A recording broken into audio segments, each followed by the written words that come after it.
어제 이어서 계속 우리 말씀을 나누겠습니다. 특별히 어제는 다윗에 대한 그런 말씀을 나눴고요. 또 우리는 그 다음에 솔로몬이란 사람에 대해서 우리가 알 필요가 있습니다. 우리가 솔로몬은 이 다윗이 하나님께 범죄하고 철저한 회개를 통해서 하나님이 은혜를 주십니다. 사실 우리는 다 연약하고 부족하고 죄악 가운데 있는데 그럴지라도 하나님께 통회하고 자백하고 돌이키면 하나님은 우리에게 은혜를 베푸십니다. 그 은혜의 결과가 우리에게 주어지는 솔로몬입니다. 그래서 우리가 솔로몬을 통해서 제3의 은혜를 볼 수 있다, 이렇게 말씀을 드릴 수 있습니다.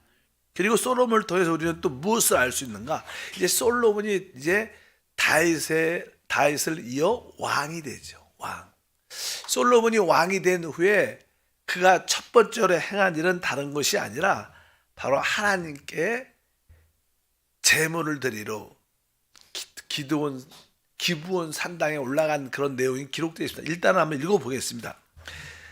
열왕기상 3장 3절부터 5절까지 보니까 솔로몬이 야훼를 사랑하고 그의 아버지 다윗의 법도를 행하였으나 산당에서 제사하며 분향하더라. 이에 왕이 제사로 기브온으로 가니 거기는 산당이 큼이라. 솔로몬이 그 제단에 1,000번제를 드렸더니 기브온에서 밤에 야훼께서 솔로몬의 꿈에 나타나시니라. 하나님이 이르시되 내가 내게 무엇을 줄고 너는 구하라. 이제 솔로몬이 이제 왕이 돼서 다윗이 섬겼던 그 하나님을 따르는 그런 모습을 나오는데, 이제 그 당시만 해도 하나님의 성전이 없었기 때문에 어떤 산당을 세워서 그 부분적으로 나름대로 거기에 하나님이 있다고 생각, 거기서 많은 제사를 드린 것을 볼 수 있죠. 여기가 산당에서 제사하며 분향했다. 그래서 그 당시 가장 큰 산당이 어디에 있었나 보니까 4절에 기브온에 갔다. 기브온. 그래서 이제 기브온의 산당에 올라가서 거기서 이제 솔로몬 하나님께 1,000번제를 드리는 그런 이야기가 기록되어 있습니다. 그리고 나서 이제 하나님께 간구하죠. 나는 어린 자다. 그러면서 이제 하나님께 부르짖게 하는데 하나님이 그 믿음을 제물을 받으시고 그에게 나타나셔서 오늘 말씀에 내가 너에게 무엇을 주고 너는 내게 구하라. 그러니까 아까 말씀한 것처럼 나는 어린아이가 왕이 됐는데 나에게 부족함이 있다. 나에게 진짜 필요한 것은 하나님 백성을 잘 다스리는 것이 나에게 필요하다니까 하나님이 그에게 지혜를 주십니다. 근데 이제 꿈속에서 하나님께서 그에게 지혜를 주시고 그가 이제 그 지혜를 받게 되죠. 지혜를 받고 나서 그가 깨달은 것이 여러 가지가 있어요. 근데 우리가 이 성경 구절에서 알 수 있는 것은 그 당시에 기브온에 있었던 산당에는요, 특별히 이제는 모세가 지었던 성막이 있고 또 이제는 거기에 성막 안에 주된 것이 번제단이 있었어요. 그래서 거기에 그 산당, 기브온 상단에 성막, 모세가 만들었던 그 성막의 어떤 모습과 또 한편적으로 번제단이 있어요. 근데 거기에 이미 하나님의 언약궤는 없죠. 빼앗겼죠. 그렇기 때문에 우리가 알다시피 이 느꼈던 마음에 무엇을 있었냐면 솔로몬은 지혜를 딱 가지니까 야, 여기 산당에 뭐 성막도 있고 예를 들어서 번제단도 있는데 하나님의 궤가 없는 것은 공허한 것이구나. 우리도 뭐 교회 생활도 마찬가지죠. 우리가 사람이 이렇게 모이는 것도 중요하죠. 그런데 우리가 모일 때 거기에 핵심은 그리스도입니다. 그리스도 없이 우리가 교제할 수 있고 누릴 수 있고 즐길 수도 있어요. 종종 어떤 교회들은 그렇게 많이 이렇게 그런 자기들의 어떤 기쁨과 누림을 위해서 모이는 자들도 많습니다. 근데 사실 이 교회의 핵심의 중심은 무엇이냐면 그리스도입니다. 마찬가지로 그 기브온 산당의 성막과 번제단도 있었지만 거기에 하나님의 언약궤, 법궤가 없어요. 그런 것을 자기가 이게 지혜를 갖게 되니까 그것을 깨달아서 바로 이제 그 다윗이 이렇게 옮겨 놓았던 그것에 내가 하나님의 성전을 줘야겠다. 그리고 나서 이제 그것을 깨닫고 나서 성전을 이제 건축하는 그런 이 솔로몬의 모습을 우리가 알 수 있습니다. 그래서 솔로몬이 바로 하나님의 궤를 담을 수 있는 그 성전을 지으려는 그런 마음이 있고 결국 하나님의 성전을 건축하게 되죠. 뭐 어제 말한 것처럼 다윗이 모두들 다 준비했고 또 그 아버지를 통해서 어떻게 성전의 식양을 이 솔로몬에게 다 보여줬기 때문에 그 식양대로 성전을 건축하는 그런 이야기가 나오죠. 결국 솔로몬이 그 하나님의 성전을 건축하고 완공합니다. 그 모습에 대해서 열왕기상 8장 10절과 12절에 기록되죠. 제사장이 성소에서 나올 때 구름이 야훼 성전에 가득하며 제사장이 그 구름으로 말미암아 능히 서서 섬기지 못하였으니 이는 야훼의 영광이 야훼의 성전에 가득함이었더라. 그래서 이제 하나님의 성전이 완공되고 그 안에 하나님의 언약궤가 쫙 채워지니까 하나님의 영광이 그 성전에 가득했다. 그래서 드디어 솔로몬의 성전이 건축되죠. 사실 그것이 뭐예요? 하나님의 나타남이고 하나님의 표현이고 하나님의 통치고 하나님의 다스림입니다. 진짜 이 땅에 하나님의 나라가 온전히 세워진 것을 의미하는 줄 믿습니다.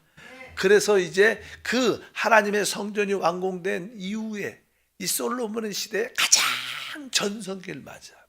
가장 강한 전성기를 맞이합니다. 그리고 나서야 시간이 지나면서 솔로몬이 타락을 합니다. 사실 어떻게 보면 그렇게 하나님께 은혜를 받은 사람이 어떻게 타락하는지 우리가 이해는 안 가지만 우리의 신앙도 그런 요소를 많이 해요. 우리 하나님 주신 많은 축복의 은혜가 우리 안에 있습니다. 너무 그것을 은혜로 생각하면 우리는 나도 모르는 사이에 방종할 수 있고 방종하다 보면 우리는 또 하나님을 멀리하고 자기 중심적인 누림 때문에 타락할 수 있다는 거. 그래서 우리는 솔로몬을 통해서 하나님의 성전의 완공을 통하여 하나님의 영광도 보지만 또 그가 타락하는 모습도 우리가 볼 수 있어요. 그래서 우리가 그 은혜를 진짜 기쁘게 감사함으로 귀하게 여기지 않으면 우리가 타락할 수 있다는 것을 우리가 다시 한번 깨달아야 됩니다. 근데 사실 솔로몬 시대에 가장 최고의 전성기를 가졌기 때문에 솔로몬은 특별히 이웃 나라들과 이렇게 많은 전략적으로 어떤 평화 조약을 많이 맺죠. 그래서 그러려면 옛날에는 뭐 사실 이웃 나라와의 어떤 혼인 관계를 맺죠. 뭐 그 딸들을 왕의 딸들을 부인으로 첩으로 후궁으로 취해갖고 그런 관계를 서로 가족 관계를 만들면 서로 평화 협정이 이루어지니까. 그래서 솔로몬은 주변 국가의 많은 국가들과의 어떤 전략적인 그러한 결혼을 많이 갖게 됩니다. 그래서 성경에 보니까 11장에 솔로몬이 이렇게 말합니다. 1절부터 3절 솔로몬 왕이 바로의 딸 외에 이방의 많은 여인들을 사랑하였으니 곧 모압과 암몬과 에돔과 시돈과 헷 여인이라. 여호와께서 일시기 이 여러 백성에 대하여 이스라엘 자손에게 말씀하시기를 너희는 그들과 서로 통혼하지 말며 그들도 너희와 서로 통혼하게 하지 말라. 그들이 반드시 너희 마음을 돌려 그들의 신들을 따르게 하리라 하셨으냐. 솔로몬이 그들을 사랑함이었더라. 왕은 후궁이 700명이요 첩이 300명이라. 그의 여인들이 왕의 마음을 돌아서게 하였더라. 또 많은 여자들을 사랑했고 전략적으로 정략적으로 그런 이웃과의 그런 결혼 관계를 맺으면서 여기 보니까 저 후궁이 700명이고 첩이 300명이다 이렇게 말씀을 하니까 그런 많은 여자들과 함께 또 그들의 그러니까 사실 그 후궁이든 부인이든 첩되든 그런들이 자기 왕의 사랑을 받기 위해서 최대한 잘할 거 아닙니까? 잘할 뿐만 아니라 또 그들도 각자 나라에서 섬겼던 귀신 신들이 있어요.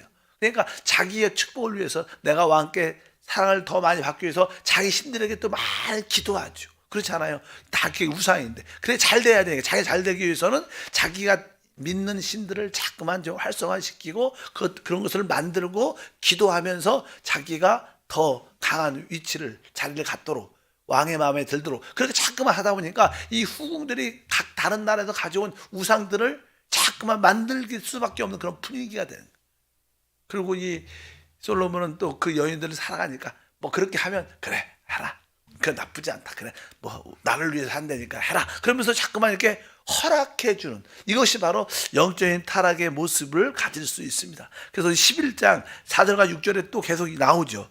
솔로몬이 나이가 많을 때 그의 여인들이 그의 마음을 돌려 다른 신들을 따르게 하였으므로 왕의 마음이 그의 아버지 다윗의 마음과 같지 아니하여 그의 하나님 야훼 앞에 온전하지 못하였으니 이는 시돈 사람의 여신 아스다로스를 따르고 암몬 사람의 가증한 밀곰을 따름이라. 솔로몬이 야훼 눈앞에 악을 행하여 그의 아버지 다윗이 야훼를 온전히 따른같이 따르지 아니하고, 여기 보니까 여러 다른 신들을 따르는 그런 모습을 갖게 돼서 아버지와 같지 않았다는 거예요. 다윗 아버지는 온전히 주님을 따랐는데 그렇지 않다고 말씀을 합니다.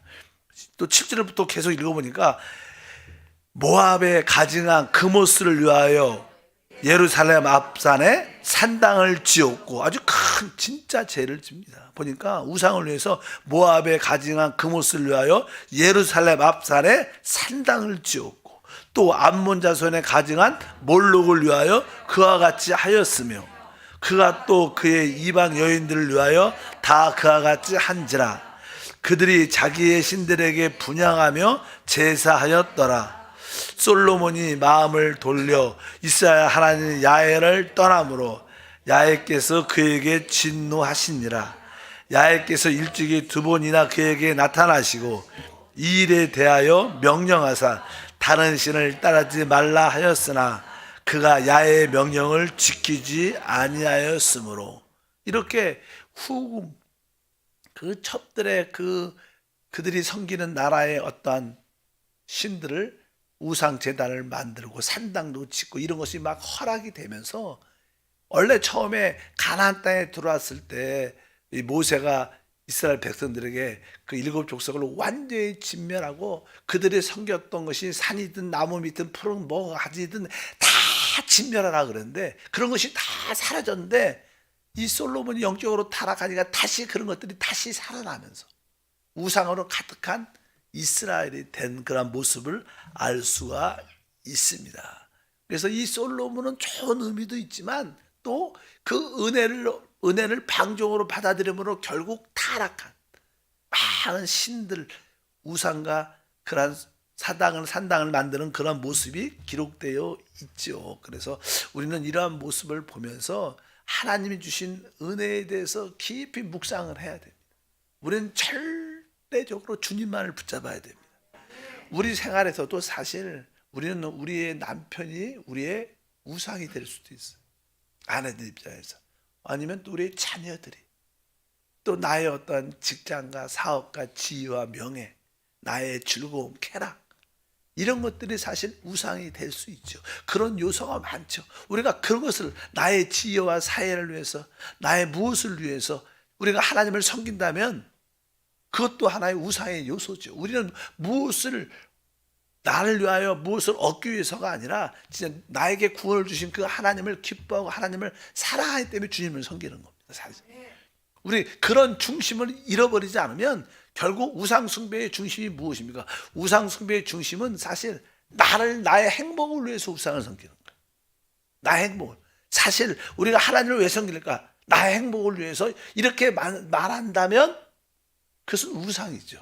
우리는 하나님의 그 영광과 하나님의 나라와 그 놀라운 사랑 때문에 주님을 기뻐하는 것이 나의 축복을 위해서, 나의 행복을 위해서 하나님을 섬긴다. 이것도 어떤 우상의 하나의 모습들이죠. 그것을 우리가 분명히 구별할 수 있어야 된다. 그래서 우상이라는 것은 자기의 행복을 위해서 섬기는 것을 말합니다. 하나님을 내 행복을 위해서 섬긴다. 이것은 우상입니다. 그것은 기복이죠, 기복. 우리는 분명히 그것을 알아야 돼.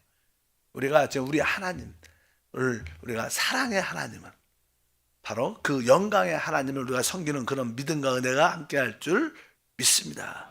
사실은 나는 왜 하나님께서 특별히 모세를 통하여 이스라엘 백성들에게 우상을 다 제거하고 없애라고 오직 예루살렘에 하나님의 한 성전을 지어서 거기서 모이라고 한 이유가 있죠. 다시 한번 우리가 그냥 신명기 보면요, 이 모세가 이스라엘 백성들이 가나안 땅에 들어가서 이렇게 하라고 말합니다. 한번 12장 2절과 3절, 너희가 쫓아낼 민족들이 그들의 신들을 섬기는 곳은 높은 산이든지 작은 산이든지 푸른 나무 아래든지 막론하고 그 모든 것을 너희가 마땅히 파멸하며 그 제단을 헐며 주상을 깨트리며 아세라 상을 불사르고 또 그 조각한 신상들을 찍어 그 이름을 그곳에서 멸하라. 바로 이 모세는 이스라엘 백성들이 가나안 땅에 들어가서 아주 우상과 귀신에 관련된 모든 것을 완전히 멸절을 시키라 그랬어요. 왜냐하면 결국 그런 것들을 허락하고 그런 것을 부분적으로 놔두면 사람들이 결국 자기 신을 따라 섬기게 되고 결국 분열되고 나누어지고 하나됨을 가질 수 없습니다. 사실 우리가 진짜 하나 되려면 오직 그리스도만을 붙잡아야지 하나 될 수 있지, 뭐 다른 목적으로 또 성경에 많은 어떤 가르침들이 있는데 나는 이 가르침을 주장하고 저 가르침을 주장하고 이런 것을 주장하면 결국 그것들도 분열의 요소들이 될 수 있다는 거예요. 오직 우리는 바로 그리스도만을, 그의 몸된 교회만을 붙잡고 우리가 믿음으로 나가야 하나됨을, 하나님의 뜻은 바로 하나님의 모든 자녀들이 그리스도 안에서 하나 되는 거예요. 하나 될 때 하나님의 표현이 나타나고 하나님의 영광이 나타나고 하나님의 역사를 볼 수 있는 줄 믿습니다. 근데 자꾸만 이러한 우상들을 갖게 되면 개인 중심적이 되고 분열되게 결국 하나님의 뜻이 이루어질 수 없기 때문에 우리 주님은 강력하게 거기에 대한 속한 다른 신에 대한 그런 것을 엄격히 멸하는 것을 우리가 볼 수 있습니다. 그래서 이런 것을 통해서 솔로몬의 그 타락이 얼마나 무서운 것을 우리가 다시 한번 깨달아야 될 것입니다. 결국 이 솔로몬은 결국 이렇게 하나님을 떠나게 되고 말년에는 다시 돌아오죠. 그래서 나는 나중에 전도서 같은 것을 쓰죠. 전도서를 정말로 모든 것이 헛되고 헛되다. 그리고 전도서 마지막 끝에 사람의 본분은 바로 야훼 하나님을 섬기는 것이니 이렇게 끝을 내요. 자기도 이렇게 놀라운 지혜와 능력과 권세도 누려봤고 모든 것을 다 해봤고 하나님을 떠나봤지만 다 아무것도 아니라 오직 사람의 본분은 야훼 하나님을 경외하는 것이 사람의 근본이다, 이렇게 말씀으로 끝내놓죠. 뭐 우리가 사실 이런 것을 체험하지 않아도 믿음으로 계시를 통해서 깨달아야 될 줄 믿습니다. 결국 우리는 솔로몬을 통해서 솔로몬의 타락을 볼 수 있어요. 그 타락은 또 우리의 타락의 모습이 있다는 거예요.